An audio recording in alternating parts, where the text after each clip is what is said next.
Мына Тажикстан ба? Тажикстан. Мына дуалына жагы. Мына артындарак.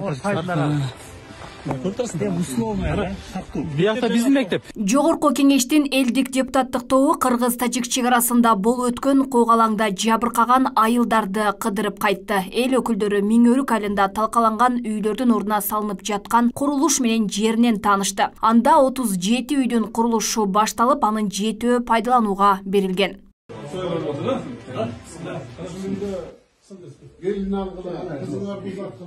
Депутаттык топ чек арага чектеш жашаган элдин таалуу маселелерин жеринен укту. Айрым тургундар чек ара жаңжалында жабыркаган тамдарды куруу иши кечеңдеп жатканын билдиришти. Ошондой эле куугалаңда жоголгон үй мүлктөрүндө калыбына келтирүү маселесин айтышты. Аймактагы эл таза суу менен камсыздоо зарылчылыгын көтөрүштү. Коштоп барган жетекчилер аймакты өнүктүрүү фондунан аталган маселени чечип беришерин убада кылышты.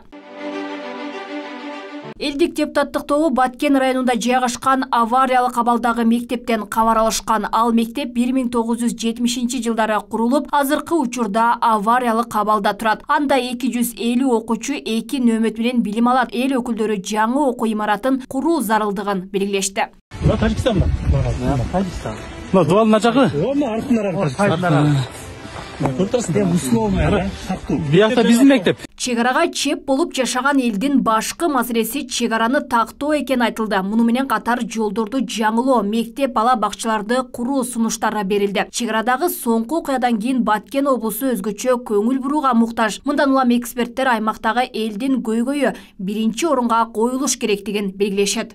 Азыр бул именно Тажикстан республикасы менен болгон маселени чечип, дароо ошол жерлерден жанагы мамлекеттик чек ара зымдарын тартып күчтөндүрүшүбүз керек да. Анан дагы эле эртең жаз болгондо дагы суга иштери башталат. Дагы мына жаңы курулган үйлөр кайрадан өрттөнбөш керек. Жаңы курулган үйлөр кайрадан талкаланбаш керек. Эл кайрадан баш ба негиздеп качпаш керек да. Чындап дипломатиялык жол менен чечиш керек. Тең ата, тең укуктуу мамиледе болупчу. Анын үчүн албетте биздин дипломаттар, биздин өлкө жетекчилердин эмгеги, алардын чеберчилиги талап кылынат да.